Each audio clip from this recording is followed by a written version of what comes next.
ଆଜି ଆମେ ଖଟୁଛେ ଘର ସବୁ ସଫା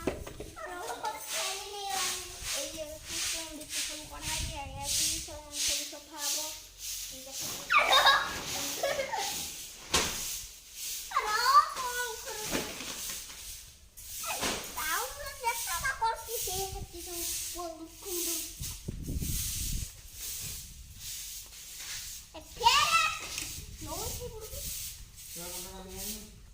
ସାଙ୍ଗମାନେ ଆଜି ଆମ ଏଠି ଖଟୁଛେ କେତେ ଘର ସବୁ ସଫା ହେଇଛି। ଆମର ଦୀପାବଳି ଆଉ 2 ଦିନ ରହିଲା।